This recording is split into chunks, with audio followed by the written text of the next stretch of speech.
Welcome to Moviecaps. Today, I will show you a supernatural thriller from 2007, titled, The Invisible. Spoilers ahead.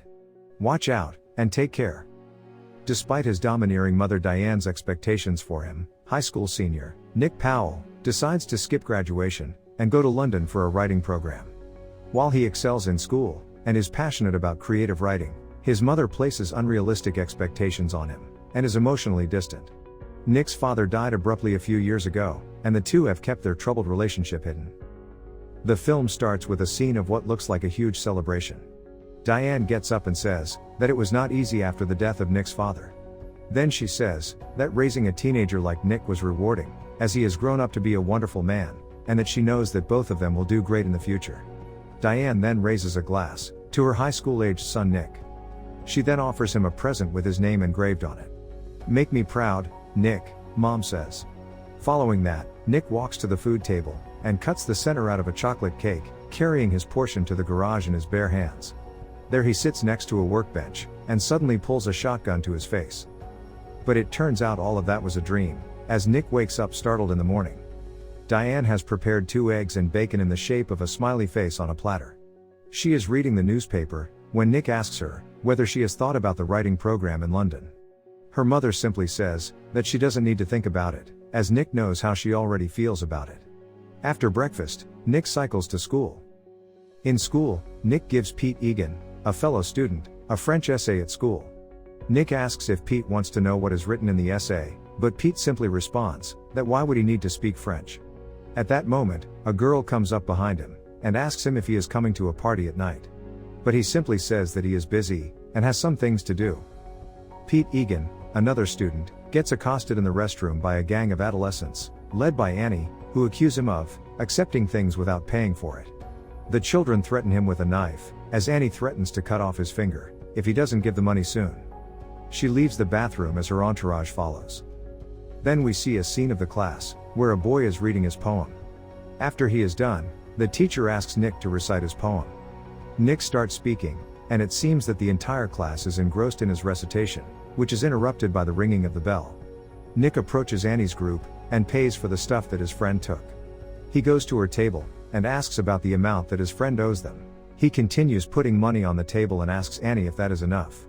She responds by telling him to get lost. As he is about to go, he bends down, and whispers in her ear, "She is so broken." As he walks away from the table, Annie gets angry and assaults him in the cafeteria. Both of them are taken to the principal's office. The principal asks them to tell what happened, and Nick jokingly responds that she finds him attractive. The principal asks Annie to go home, and then tells Nick that he should not waste time on people like Annie. Annie returns to her flat, where she berates her mother for not feeding her brother Victor. She threatens her mother to get up from the couch, as her father looks on. Her mother complains to her father to say something to their daughter, but he agrees with Annie, which results in the couple fighting. Annie goes to her room and puts on her headphones, after making sure that her little brother is fed. Later that night, Nick meets up with Pete. Pete hands him some money, and asks about some translations that his mother asked for. He then asks Nick if he is going to Ava's party, and Nick responds that he is not going to be there.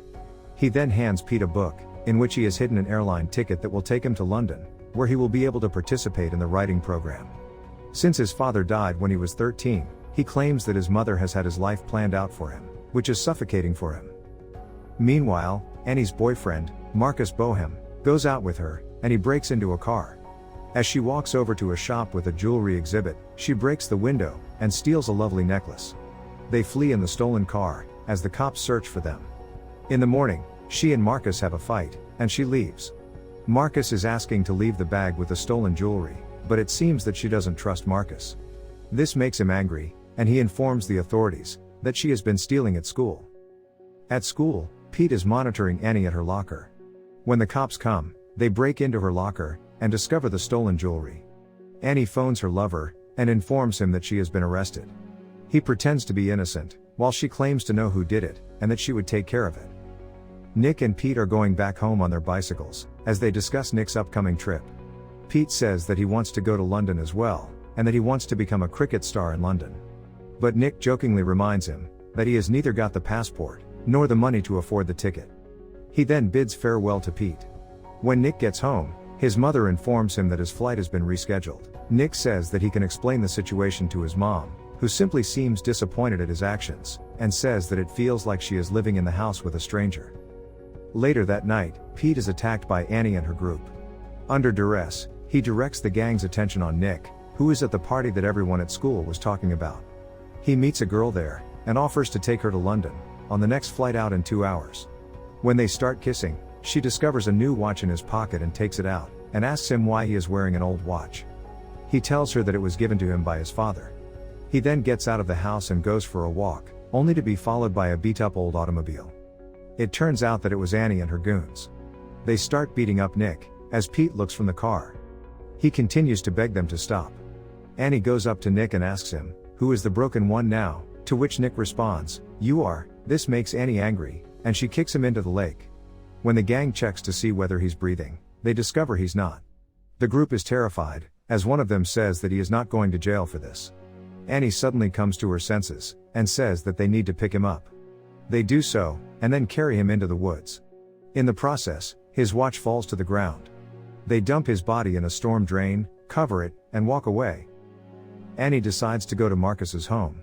When she gets there, she confesses to him that she killed him, and is in desperate need of a cover story. He tries to kick her out, claiming his probation status as justification. She makes a mental note of all the stolen cars in his store, dragging her bleeding palm over them. She then goes to the river, and burns her clothes. The next morning, Nick emerges from the bushes, and onto the road in fine condition. He realizes that no one can see or hear him. He even tries to create a commotion, and throws the book at the shelf, but there is no response from the class. He is in the principal's office, when he hears her mother on the phone. He tries to communicate with her mother, but his voice doesn't seem to go through. He then runs out of the school, and is hit by a car, and then a truck, but comes out of both accidents unscathed, but it seems that no one noticed. It turns out his status as a missing person is being investigated by the authorities. Nick continues walking through town, unnoticed by anyone around him, and even tries to tell his mother that he is dead. Detective Kate Tunney and Detective Brian Larson had a run-in with Annie. The detectives observe tire tracks near the woods, and also see a broken part of the car on the ground. The cops then hear about the altercation that took place between Annie and Nick, and they go to her home to investigate further. They find her sitting on the roof, and ask her about where Nick is. She says that she doesn't know, and the cops tell her to contact them if she knows something. Meanwhile, a search party has been formed, which is going to look for Nick in the woods. Nick's mother reads his poetry journal in his room, while a bird perches on the porch railing. The bird is injured, and is about to die. Nick notices a live bird on his shoulder, and grabs it in his hand. Nick knows he must still be alive, when the bird on the railing slowly dies, and the bird in his grasp vanishes. He attempts to lead the search party, by influencing the search dogs, and even tries to beg Annie to help, but she can't hear him. As the search continues, Pete is on the edge of saying what really happened. Marcus' garage is visited by Detective Larson. He inquires about the jewelry shop robbery, to which he responds, that he was not present. Larson informs him, that he is aware that she called Marcus. Larson inquires about the missing person case. At gunpoint, Marcus stops Pete outside, and informs him, that he is being pursued by the cops. They return to the woods, where Nick was last seen. Marcus gathers Annie's gang, and informs her that she will be called to confess. She summons Pete, and invites him to join her group. Marcus arrives with Annie, holding her at gunpoint. He then asks Pete to go home. Annie then puts the gun to her abdomen, and tells Marcus to shoot her. Suddenly one of the goons yells, "Cop," and Annie snatches the gun. She points the gun towards the cops, and starts to run as the police ask her to stop, but she manages to run away. Nick yells that they will catch her, and she responds, "Never." Annie arrives at Nick's residence, after spending the night in a school gym. She observes his life in his own room, and examines his belongings. As Nick's mother enters the room, she drips ashes from a little container into her palm. Annie dashes out into the woods to the spot where she last saw Nick, only to find him gone. Annie discovered a nicotine gum pack, which led her to Pete's new location. Pete reveals that neither Nick, nor he turned in Annie. She tracks down Marcus, and drags him to a ledge, while holding a pistol to his head. After Annie and Marcus shoot each other, Annie calls Detective Larson, and tells him she knows where Nick is. Pete tries suicide, and Nick discovers Pete's soul standing alongside him as he dies. Pete's father arrives just as he is about to die, saving him before it is too late. Nick is brought to the hospital, after being rescued from the river. Despite the bullet wound to her abdomen, Annie strives to reach him.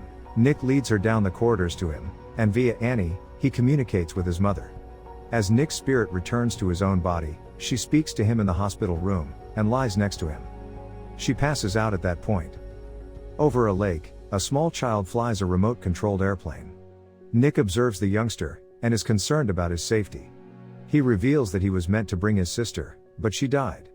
They should send her a message, Nick proposes. "Hey Annie," they write on the plane's wings, before sending it off to fly. The end. Thank you for watching. Subscribe if you'd like to see more videos like this.